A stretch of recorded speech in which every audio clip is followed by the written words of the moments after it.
During this very brief 23 hours visit to Bangalore, I have had very good opportunities to commune with the minds of the people of this city in 3 meetings yesterday. Different types of minds: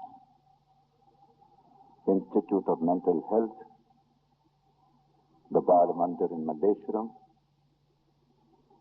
and the general public in the hall of the Bharati Vidya Bhavan. And this morning, I have that same privilege to be in communion with the minds attuned to the spiritual life, as you all are, in the premises of this very quiet, inspiring ashrama premises. And such an environment gives you the best context for discussing the subject announced by Swami Adidevananda just now, Sri Ramakrishna's life and mission. Ramakrishna's life is extraordinarily interesting for us today. When you see how he approached his life's mission, first to experiment with it, next to share his insights with the rest of the world, the whole gamut of his experiences has so much to give to us in this modern age. It is a very vast subject, where in 50 years' life, a man condenses centuries of human development. Brahmachari introduces Ramakrishna in his life of Sri Ramakrishna in these words: Ramakrishna is the consummation of the 2000 years spiritual life of 300 million people. How one single mind can compress so much in so short a time, and what message it has to us in this modern age, is a subject I shall dwell on this morning. But because our time is limited, I will take only some of the highlights of that life and that mission. It will take hours to discuss the various aspects of Ramakrishna's life, experiences, but one thing that strikes you when you study Sri Ramakrishna's life, he was, for the best part of his life, an explorer into a region which we usually refer to the region of the spirit, the region of religion. But that is putting it rather in a very crude way, because the word religion means everything to everybody. But there is something precise about it. And the Upanishads give you that precision when you deal with this subject of religion and its relationship with the rest of human search. In the Mundaka Upanishad, there is a division of all knowledge into 2 categories. A student goes to a teacher and asks him this basic question: Kasminno bhagavo vijñāte sarvam idam vijñātam bhavatiti. What is that, O blessed Master, by knowing which everything in this manifested universe becomes known? the question assumes there is a unity behind the diversity of this universe. If you know that unity, you know all that is there in the manifested universe. So, kasminno bhagavo vijñāte sarvam idam.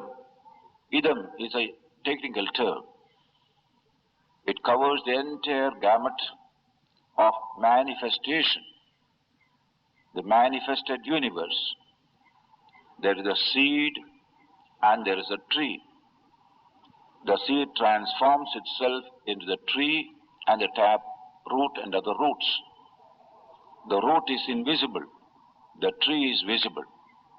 But seeing the tree, you presume and you suspect there is a root below and there was a seed below. Idam represents the manifested tree, and what is called ado is that root or the seed. To know every item of this manifested universe.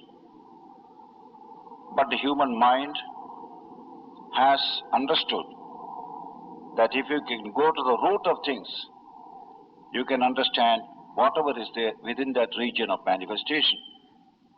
Effects can be studied in the causes.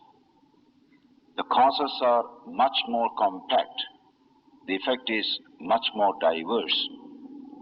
As we do in normal physical sciences, taking experience as a whole, the student asks that question. What is that reality by knowing which we can know everything in this universe? And we know in the modern context how in this science of physics, the great scientists like Einstein, following the trend of physics for the last 300 years of reducing multiplicity into unity, as that's what we have seen in science, a few fundamental postulates or fundamental elements we study, the rest are merely manifestations of this. Finally, a few fundamental energies and forces. This kind of unity behind diversity, which physics try to discover, in that ultimate, namely the unified field theory in physics, not yet proved, just suggested. The very trend of thinking is what is indicated in that question. What is that basic reality by knowing which we can know everything? To this question, the student receives an answer from the teacher. My dear boy, knowledge belongs to two categories. Aparavidya, paravidya. Dve tveva, vidye veditavye. Itihasmayat brahmavido vadanti. Knowers of Brahman. Brahman standing for the totality of reality. Unmanifested and manifested, combined. Knowers of Brahman tell us that human mind has to search for two types of knowledge. One is called aparavidya, ordinary knowledge.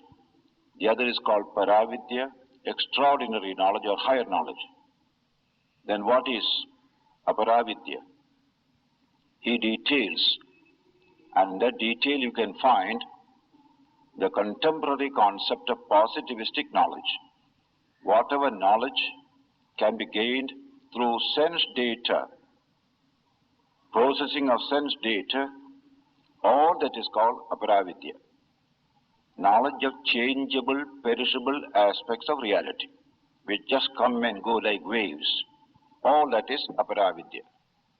And into that category, that bold thinker also includes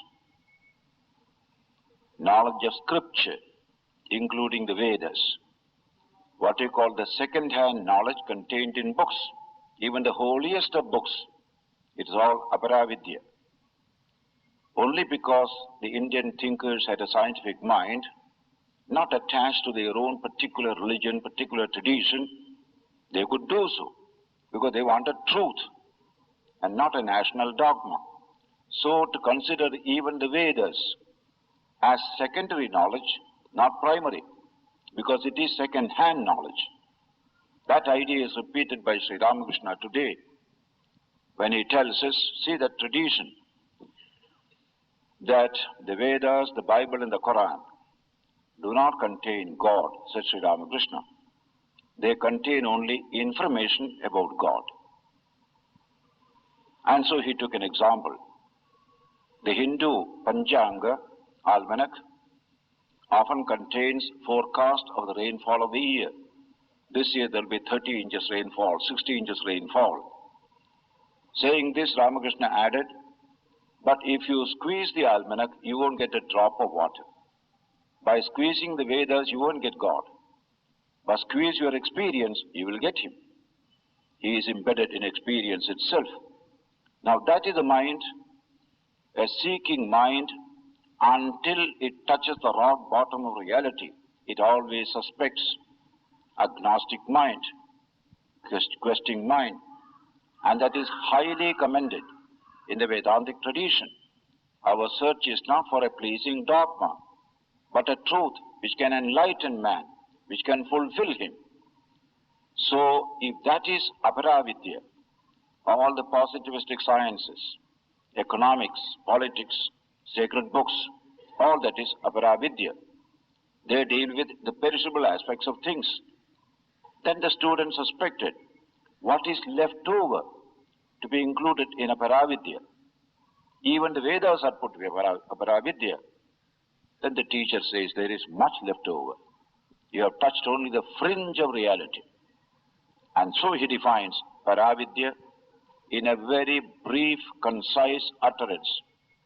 In fact, in some of these old literature of Sanskrit, you will find one quality: much thought and little language, brief utterances. In later literature, you can see sometimes no thought and many words. That's the difference between the two. Words are but the counters of wise men. They do but reckon with them, but they are the money of fools. This is what a scientist has said. Our teachers understood it. Don't be carried away by words.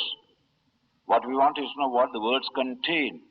And the briefer the statement, the better. Condensed truth.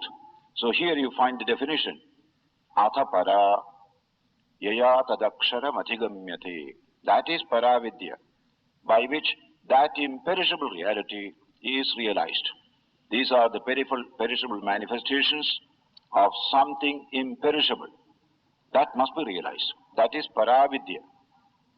Now, if I approach this subject purely from the point of view of physics, I shall be just like Fred Hoyle and other astronomers would say, that behind this universe of manifestation, there is some background material, some cosmic dust.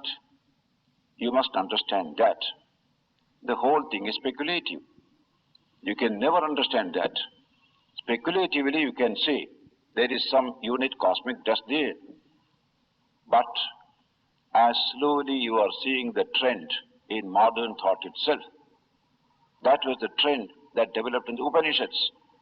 If you want to understand that fundamental reality out of which everything has come, and if you think you can understand this truth by studying a starry dust or some external phenomenon with much greater logic, you can understand that truth by studying the finest product of nature's evolution, namely man. This is also nature. But in this wonderful product of evolution, nature discloses her inside, her within aspect. Nowhere you will find this within aspect of nature as in man so much. Man also is a product of nature's evolution. But as in the course of evolution, nature begins to disclose more and more of inner secrets of hers in the products of that evolution. This has become so clarified in this particular item called man, in whom not only a great inner truth of nature is disclosed through the datum called the observer, the knower, the thinker, the self. Not only that, but nature has endowed man with the organic capacity to investigate this truth and get at it. That's what our thinkers felt, and they investigated accordingly, and they gave us this great subject of Paravidya. What we call religion in India is essentially this Paravidya. It's not a dogma, it's not a church, it's not institutional forms. Man in search of truth, fundamental, by utilizing this nature-given organic system, by training it, by disciplining it. That is why belief is not a test of religion in this country. Not a single teacher has said that belief is a test of religion, but experience is a test of religion. Anubhava is a test of religion. Brahman, the ultimate reality, is to be experienced, and it can be experienced because it is already part of experience. It's not something to be produced later. It is a vastu tantra, a thing already existing. Only you have to recognize the tremendous fact which is always ignored. That ultimate reality forms the core of your own consciousness. This remarkable new value system nature discloses in man. And also Indra, Mitra, Varuna, so many gods were there. The tribal mind projected outside, some power controlling everything here. Later on we tried to unify all of them, and we got the monotheistic God of the Semitic religions. We also had the monotheistic God. But even all this is speculative venture. There must be a God behind all this, outside all this. Our people did not stop there. Said this God doesn't satisfy. You can't know him. You can only believe in him and somehow conduct your affairs here.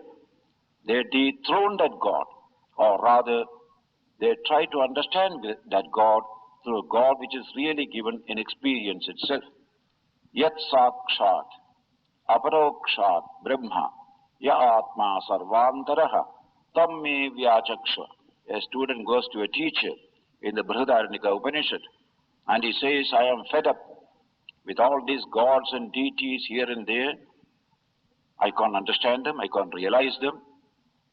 People produce so many conceptions of God.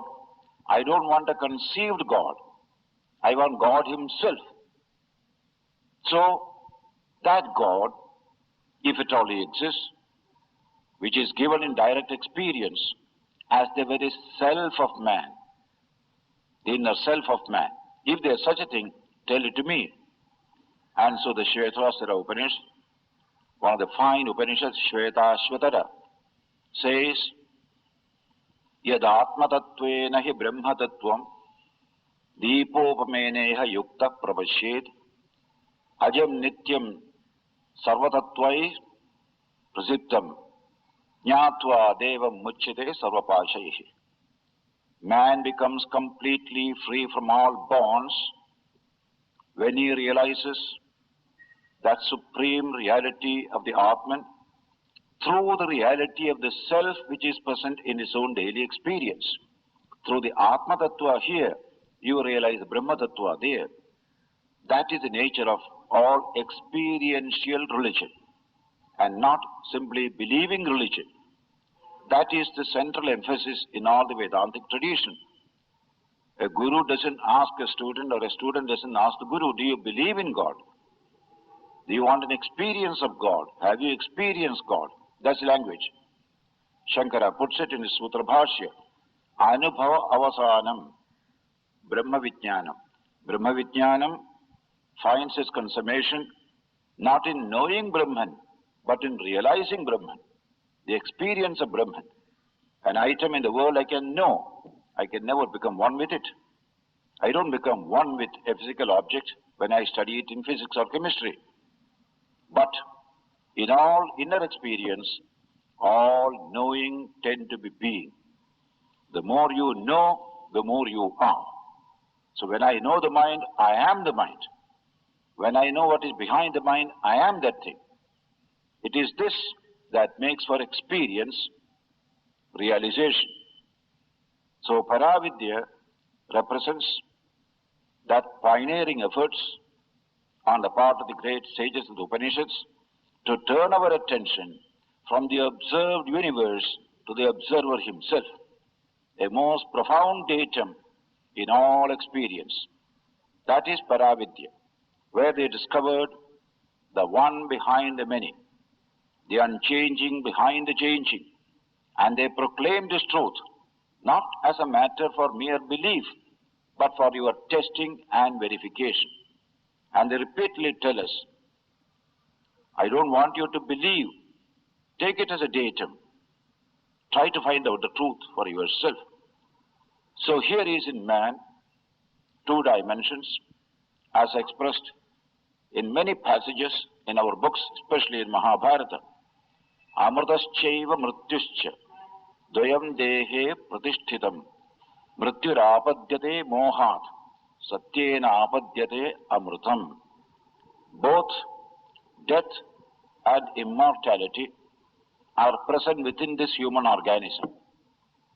Amrtaschaiva mrityuscha, the mortal and the mortal, both are present within this human body. The mortal stands for the changeless eternal reality, and that is God. The mortal stands for all changing manifestations. That's also there. How do you get the mortal? How do you get the immortal? The mortal you get through delusion. You indulge in delusion, in superstition, you get the mortal, nothing but this body and the perishable things. But through pursuit of truth, you get the immortal. Satyena apadyate amrutam. Are you in search of truth? You will get the immortal. That is a challenging declaration, but a challenge that was taken up by several great explorers, and they said that is true. That truth is hidden in man himself, the immortal, the infinite one. When Buddha got up from his meditations at Buddha Gaya, after a wonderful struggle on that blessed full moon night, that's next month, what did he say?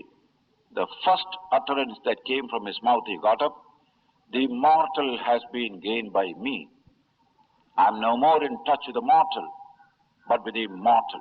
And I see the mortal in a new light. Once you know the immortal, you revalue the mortal that you saw.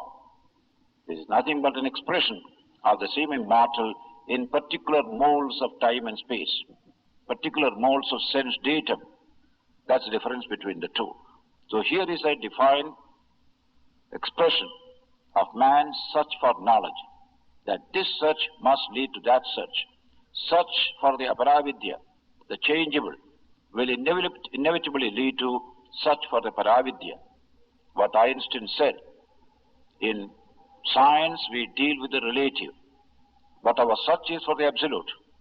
When we get the absolute, we find it is still relative, and we leave it and go for something else. We want the absolute, we want the absolute, but all that we get is a relative. That is perfectly true, because the region of the search is relative. The manifested universe, the changeable universe, you won't get the absolute there.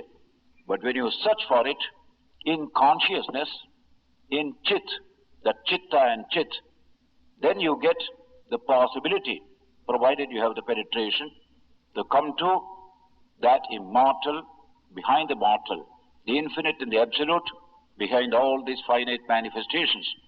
That is the quest of religion in India. That is the tradition from ancient times to this day. Today in Sri Ramakrishna's life, you find this great quest of the human mind, which you find concretized in the higher religions of the world, re-authenticated in the course of a single life, and that too in a unique way. And that uniqueness has so much to teach us today. For want of time, I only deal with these few highlights. Sri Ramakrishna was in the little village Dakshineshwar, what you call Kamarpukur. He went to school, studied a few classes, 2 or 3 classes, just learned Bengali reading, writing. He says mathematics used to frighten me all the time. This calculating vidya, he calls it, Komati Vidya, they call it in our language. So, he gave up education soon. But he was such a lively person, very artistic in temperament. He loved music, he loved sculpture, he loved painting, he loved acting. All these things he loved. And he was a free soul. And he loved loneliness, aloneness. He will wander about here and there, observing nature and communing with himself as a little boy. And he loved human beings. He will go to homes, meet with people, talk with them, a very pleasing child. That's a beautiful aspect of Sri Ramakrishna. A lively child, not at all given to any kind of organic limitation, organic injury, so that mentally he may be distorted. He was a perfectly healthy child, vivacious, intensely social. In fact, he used to say, when I was a child, I liked to go only to happy families, not these morose families. I don't like them. I like cheerful, happy families. That's what he said. So there is nothing pathological about him. Therefore, he didn't like pathological people. Thus he grew. He had the first spiritual experience at the age of 7, where aesthetics played a great part. Beauty, opening up what lies behind this external beauty, beauty of the divine. He became ecstatic when he was going from his house to another village through the fields. He saw the beautiful blue sky full of blue clouds, dark blue clouds. He looked at it. Against the background of the sky, he saw a flock of white cranes flying. This beautiful contrast made him enjoy that beautiful scene presented before him.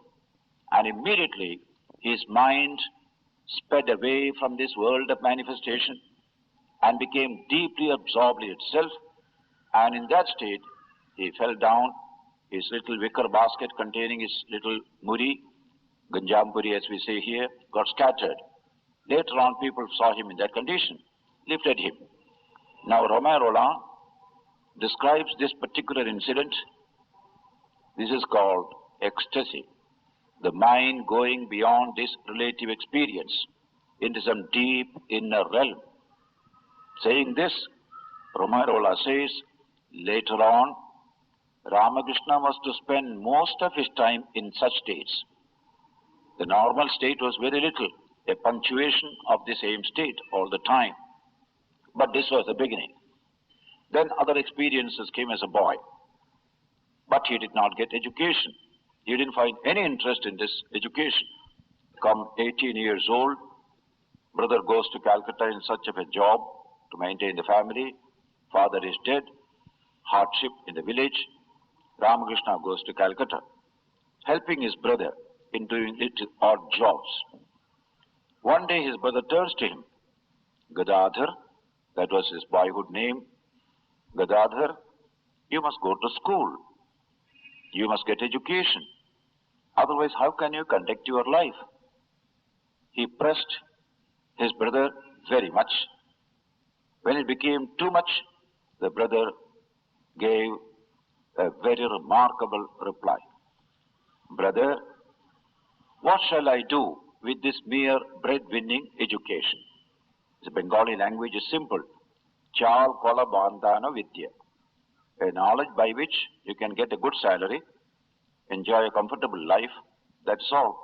All this secular knowledge, what you call, aparavidya, what you call, what does it finally amount to? The more knowledge you have, the more salary you get, much higher, more comfort, more pleasure. But does this solve the problem of life, the problem of truth, the problem of reality? Not at all. From what I see around me, it doesn't happen. So he said, of course, I shall not remain uneducated. I am going to give myself such an education by which the heart and mind shall be fulfilled, illumined, and life becomes fulfilled forever. This is the word he used. By which the heart and mind shall be illumined and life fulfilled forever. The brother found that Gadadhar is very firm. No use of pressing him. He will have his own way. He left him. That is the story at the age of 19. That must have been 1836 to 1855, 54, 55. Then you lose sight of him for 20 years. See him 1875 as Sri Ramakrishna, a great teacher to whom great men are going to get a new type of education. During those 20 years, what did he do? That's a question we have to ask today. Did he give any education to himself? Or did he waste his time? Generally we call it wasting one's time. Creativity doesn't come by merely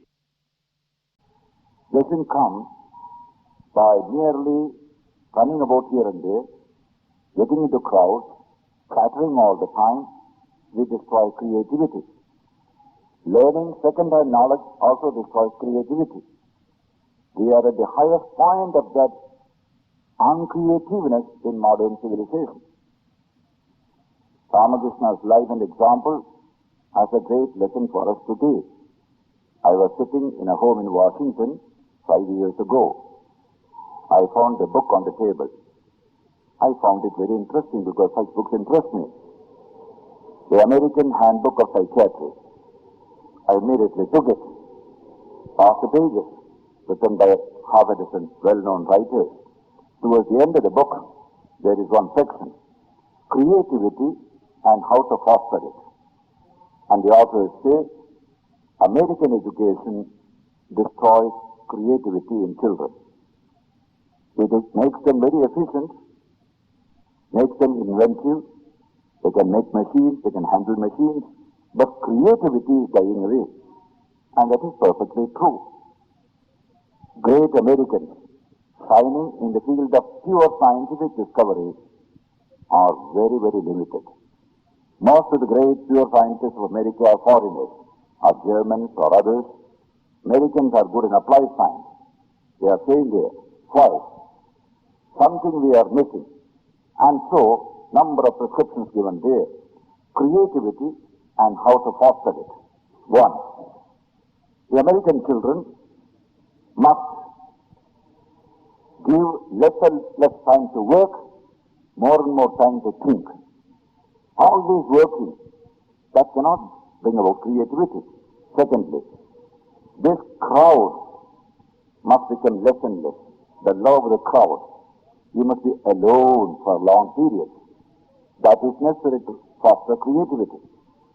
Thirdly, authors suggest even radically, even moonwalking must be encouraged in children. Simply waste of time is very good for creativity. That's also mentioned there. Series of measures so that leave a man to himself. Because something deep inside must come. If the external world impinges upon you all the time, you cannot have creativity. These extraordinary revolutionary suggestions coming from the heart of a culture which has become most efficient in this positive science and positive life is an indication that we have overdone aparadidya. We have neglected paradidya. And that is the one subject that Ramakrishna took up as a specialization. So that he will be alone in the cremation ground or in the garden, communing with nature, communing with himself. And then when he came to this nature at the age of 19, he plunged into a real investigation, exploration of the inner world, and found out the center of our creativity. That center is within man himself. The Upanishads present Atman as the center of our creativity. The more close you are to the Atman, the more creative you are. The most uncreative is the ego caught up in this organic system. But that's only a tip of something much deeper.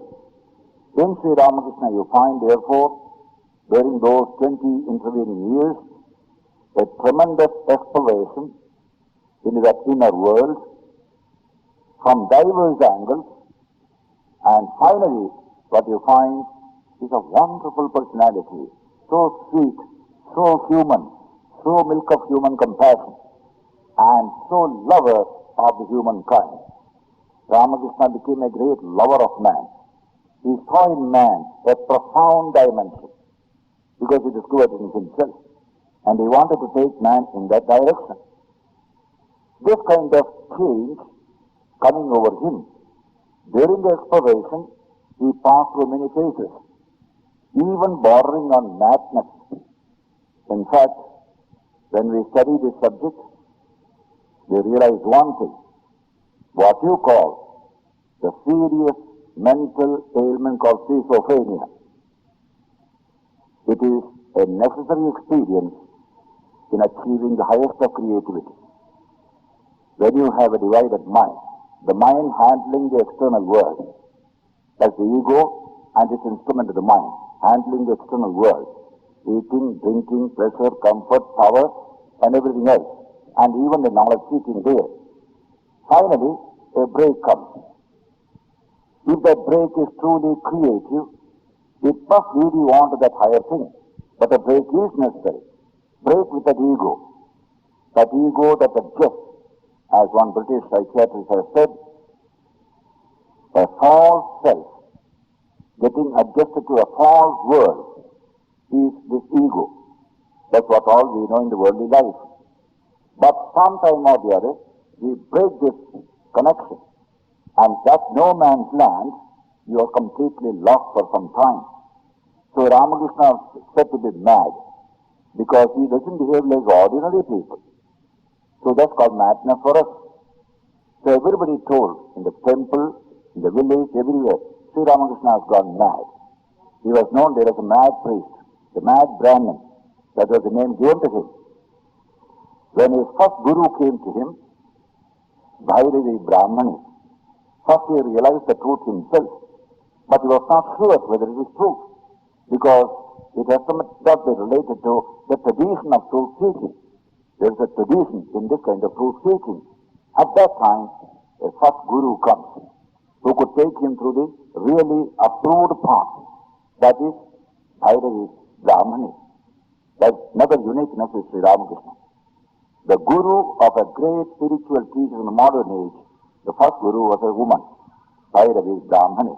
As soon as Sri Ramakrishna saw her, she was drawn to him, he was drawn to her, she came near. And the first thing Ramakrishna said, "Mother, people say I have gone mad. Is it possible that thinking of the imperishable, immortal reality, man goes mad? Please give me help in this matter."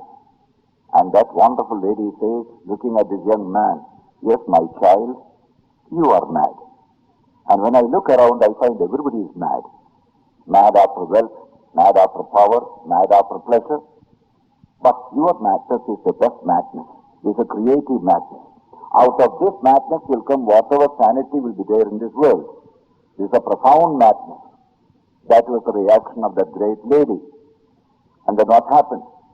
She takes him through the really explored path in the various spiritual traditions of this country, as given to us in the Vaishnava tradition, in the Shastra tradition. Later on comes other gurus, including that great Totapuri, the Advaitin, the Jnanamargi, takes him through that Advaita Jnanamarga, extremely difficult path.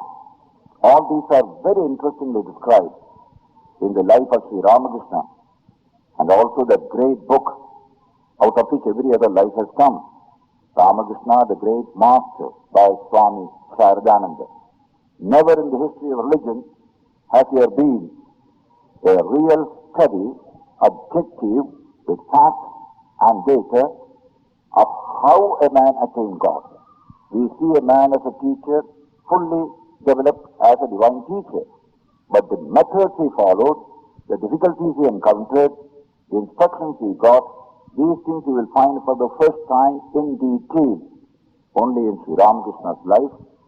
And so, passing through all these various experiments, experiences, he realizes certain great truths, achieves certain great insights.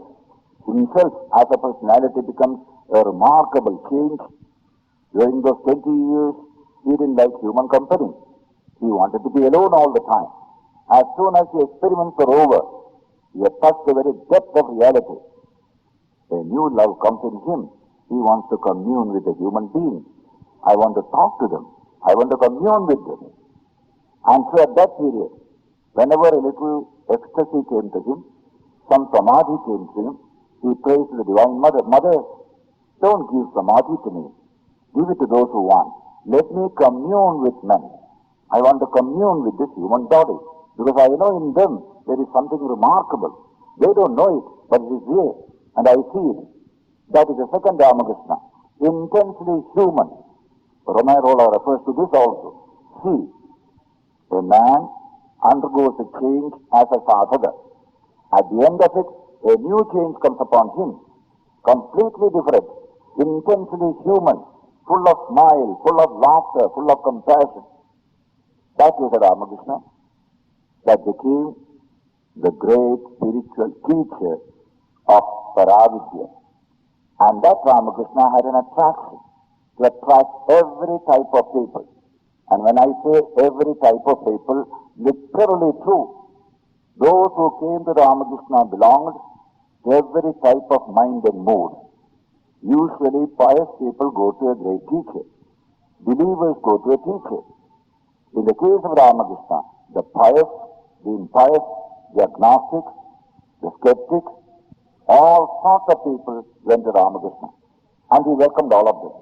And all of them got something wonderful from him. Among these people, you take two. One is Narendra, Swami Vivekananda, whom we can consider the very symbol, the exemplar of the modern mind. Young, vital, intellectual, physically fit and fine, having dived deep into both Eastern and Western knowledge, but full of confusion, full of doubt, full of tension within, because he has not yet built his house on the rock bottom of reality. Still it is shaky basis that he has built. All modern knowledge is the same. But he is in search of it. It is that search that brings him haltingly, doubtingly to Ramakrishna. When it was suggested to him by his uncle, Naren, why do you go here and there to search for God? You are failure everywhere. If you want to really see God, go to the Krishneshwar. There is Sri Ramakrishna. You will achieve your end. As soon as he heard it, he reacted. What? I going to that mad priest? I who have studied such great authors of Western culture, Western science, Western philosophy. It is foolish for me to do so. But he was persuaded. Go. See the person. Something may happen to you. So he goes with all the halting, suspicious mind, and Ramakrishna welcomes him. And something extraordinary. This man representing Paravidya finds in this boy the very representative of Paravidya. A remarkable kinship. There is no conflict between the two. When Vivekananda becomes later on a disciple of Ramakrishna, you can see the unity of both the Vidyas in a total comprehension. But Vivekananda was not easy to handle. He had that critical mind. So he will question everything of Ramakrishna, his experiences. He says, I had this vision of the divine. It is the product of your heated brain, Vivekananda would say. Day after day, this kind of questioning. And Ramakrishna gently smiles, encourages him, that critical spirit. Sometimes it is very strong. Naren makes a remark, and Ramakrishna smiles and says, my dear boy, here you can say all these things. If you had done this before other gurus, they would have shown you the door. Get out from here. You have no belief. You don't remain here. But I want you to test all this. A first-class brain like yours, if these experiences are tested by you, they will pass currently in the modern age, the scientific age. So he encourages Narendra for 5 years of battle between two gigantic minds, one representing Aparavidya, one representing Paravidya. And what was the result? That Narendra, who went in as a doubting, criticizing, questioning person comes out as Swami Vivekananda, a remarkable synthesis of ancient and modern, science and religion, east and west, as Ramakrishna presents it, a perfect synthesis, equilibrium of all human energy is the language used by Ramakrishna, and you know what results came later on. Not only Narendra, another great person that came to him representing the modern spirit was Dr. Mahendranath Thakur. He was a skeptic, agnostic mind, an institution called Indian Association for the Cultivation of Science in Calcutta. He was brought in as a doctor to treat Ramakrishna. He was a doctor turned homeopath. He was treating Ramakrishna. Within a few days, he was drawn to Ramakrishna's personality. He didn't appreciate his ideas, but he was appreciating the person. And the conversations between Ramakrishna and Mahendranath Thakur, one of the most scintillating passages of the Gospel of Ramakrishna. Ramakrishna loved him very much because he loved truth. We don't care whether you believe in God, believe in me as a guru, I don't care. You love truth, that is enough. So you find this Ramakrishna comprehending every type of mind and mood. Simple, pious devotees who do not need any argument about God. They are so full of faith. They don't need all this exercise and gymnastics of philosophy or science or anything. Ramakrishna speaks one of Prahlada, a very spiritual humor. Prahlada could not continue his education, Ramakrishna said, like himself. Why? As soon as he was instructed in the alphabet, they began writing Ka, he started. A, then Ka started. As soon as Ka he wrote, he went into Samadhi. What happened? Ka remembered Krishna. He went into Samadhi. No, Ka he could not read. So he stopped at Ka, that's what he said. So similarly there are devotees to whom just a page of the Gospel of Ramakrishna is quite enough. They don't want all this brain exercise at all. But there were others who needed it. Ramakrishna welcomed all of them. So an assortment of humanity you can see going to Sri Ramakrishna. But this particular fact that two individuals representing Aparavidya, one in its fullness, that is Narendra, one in its one aspect, that is Mahendranath Thakur, both found in Ramakrishna a kindred soul. Ramakrishna found in them a kindred soul, and there is no conflict between the two. Only in the Indian context, cultured and nourished by the Vedantic spirit, you can see this picture, not in the Western context. A religious man will hate that kind of skeptic. Get away from here. And the skeptic will look down upon that religion man also. But the Indian tradition of Paravidya and Aparavidya, where we see all knowledge as one in two departments only. They are not to separate knowledge. Two departments of knowledge. Knowledge is one. And that is further illustrated by the fact that the presiding deity in the Hindu tradition over every type of knowledge is Saraswati, Vagdevi. Only one Devi presides over every type of knowledge. That shows the unity of knowledge. But difference of approach. You approach from the sense data and try to come to it. You approach directly, you come to it. If you have the strength, you approach directly. Just like climbing a mountain. You can go like this, and go to the top. Those who have strong hearts, they can go straight up. It is up to you. Ramakrishna took the straight road. That is why you find in him Paravidya in its purest form, without any help from Aparavidya. That's the meaning of Ramakrishna not getting modern education. But Vivekananda has everything that modern education can give, plus physical vitality, intellectual strength, and that Vivekananda, sitting at the feet of this great soul, can we say therefore that Ramakrishna was illiterate? Can we say Ramakrishna was uneducated and he had no knowledge? What did he do there? Certainly not reading books, but he did something else. This is a challenge before all modern knowledge today, that Ramakrishna had knowledge, but a knowledge that did not come by studying ABC in the external world. And yet he had knowledge. What is that knowledge? Can we dismiss it? It stands before you with a challenge. It stands before the whole of modern scientific knowledge as a challenge. How do you account for this remarkable personality? That is how, for 6 years, Ramakrishna taught in the Dakshineshwar temple, that little room in which he lived, becoming a university, where the highest knowledge is being imparted, the highest knowledge by which you develop the highest character, the highest fulfillment as well.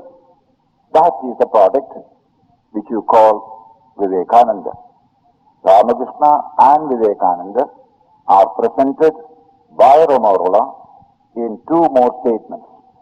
I see these 3 statements are very, very stimulating, very, very suggestive. First, as I quoted, Ramakrishna is the confirmation of the 2000-year spiritual life of 300 million people. The second statement is very interesting. He said, Ramakrishna and Vivekananda are the splendid symphony of the universal soul. That is a beautiful statement. Universality. They, through their experiments and experiences, reach to the universal dimension of all existence, from where they could contact any aspect of these manifestations of the universe. Secondly, there is a fine passage in the introduction itself, a word to my Western readers, where Romarola says, everyone is engaged in reading the book of nature. Scientists, philosophers, social idealists, simple people. We are all engaged in studying the book of nature. But even the best of us may have read only 1 or 2 pages of this remarkable book of life. But what was my surprise when I found here is the illiterate priest of Kali holding out to me that whole book of life, of which he himself has studied every page. This is the language he uses. Ramakrishna has studied the book of life every page. That is universality. That is the meaning of the statement, Yaya Tadaksharam Adhigamyate, by which you realize the imperishable, that is Paravidya. Now all these various aspects of Ramakrishna's life and his great mission in this world are really challenges to the highest level of modern scientific investigation. And he came with this challenge and with this mission, raise knowledge to higher and higher levels. One level is not enough. Knowledge is infinite. And so, you find the scientific age of ours being invited to continue scientific investigation into fields which are generally untouched by physical science. That is the borderline to which we have come in the modern age. Not only the world of religion, which is unified in Sri Ramakrishna's life and mission. Hindu, Muslim, Christian, conflict with each other, even within the same religion, conflict between one denomination and the other. All these conflicts become resolved in the great vision of harmony of Sri Ramakrishna. But there is another gulf that needs to be bridged, that is spirituality and physical science. Aparavidya, Paravidya, that is also found resolved in this great teacher, that is also found illustrated in that utter friendship, complementarity between Narendra and Ramakrishna, so that Ramakrishna's mission in this modern world is to take us from the surface region of conflict, differences, etc., to the deeper region of harmony, unity, and fulfillment. This, both in the secular field and the spiritual field. We cut up life into religion on one side, politics, economics, and other things on the other. This division is entirely bad, unwarranted in Vedanta. Vedanta is a philosophy that takes the conclusions of the positive sciences and the conclusions of the inner science called religion, unifies them, and presents a very synoptic vision of the universe and human life and destiny. That meaning of Vedanta, Sri Krishna expresses it in a simple utterance in the 13th chapter of the Bhagavad Gita. Consider the body as a kshetra. Consider the self as a kshetrajna, and consider me as a unity of the kshetra and the kshetrajna. Kshetrajnam chapi mam vidhi sarva kshetreshu bharata kshetra kshetrajnayo jnanam yatta jnanam madam mama.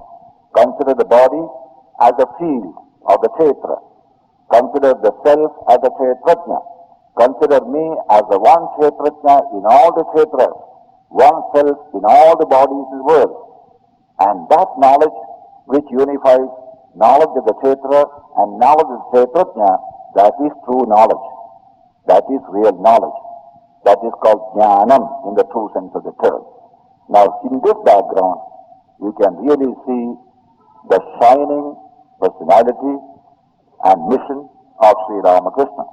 This country can become a home of that unification of knowledge, unification of diverse fields of human endeavor, so that man can reach total human fulfillment. This is how Ramakrishna stands in relation to all of us in this contemporary age, both in East as well as in the West. Sri Ramakrishna's greatness has been sung by very outstanding thinkers. Apart from Ramay Roland and Max Muller, we had our own Tagore giving his remarkable tribute to Sri Ramakrishna. Swami Vivekananda has expounded the mission of his master in one very big lecture in New York. That's a lecture which is worth being studied by everyone. My Master, a masterly exposition of the life and mission of Sri Ramakrishna. Tagore's tribute is beautiful, given during Ramakrishna centenary, 1936 and 37.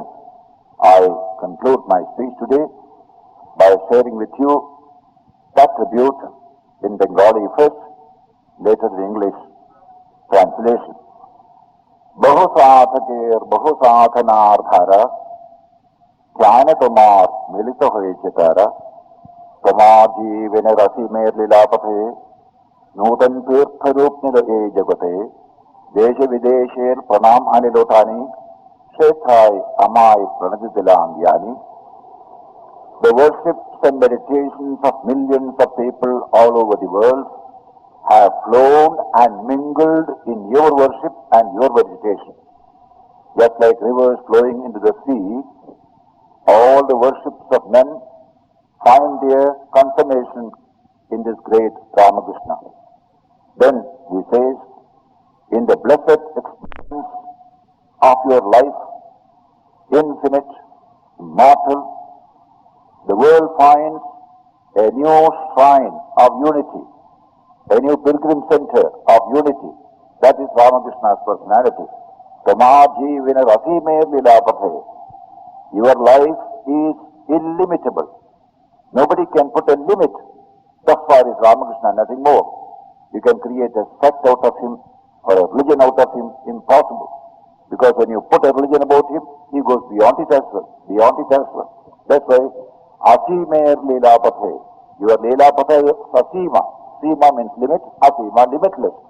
In that infinite expanse of your great personality in your life, Nodan Tirtha Ripnur Ejate.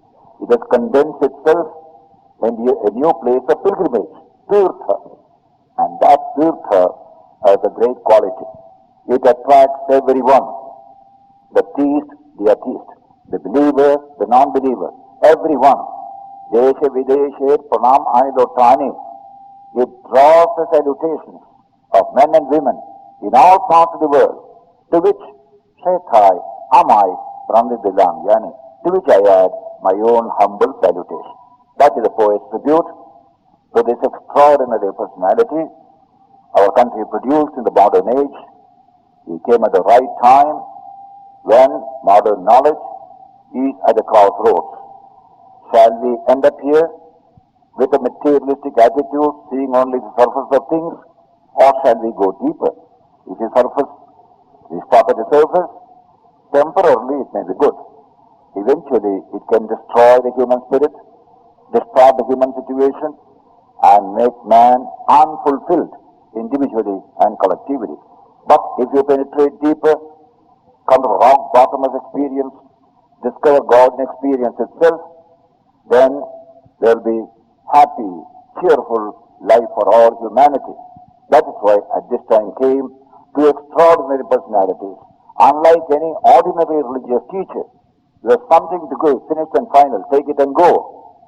That is quite different in the case of Sri Ramakrishna and his own great disciple, Swami Vivekananda, brilliant intellect, full of energy, full of power, whose comprehensions both East and West, both science and religion, both religion as well as politics and economics. That kind of a personality, plus another great personality like Vivekananda, plus a third great personality like the Holy Mother. What gigantic personalities come together. The energy resources becoming available from the junction of these powerful personalities are resources that alone can compose the distractions of the remarkable age in which we are living. Thank you.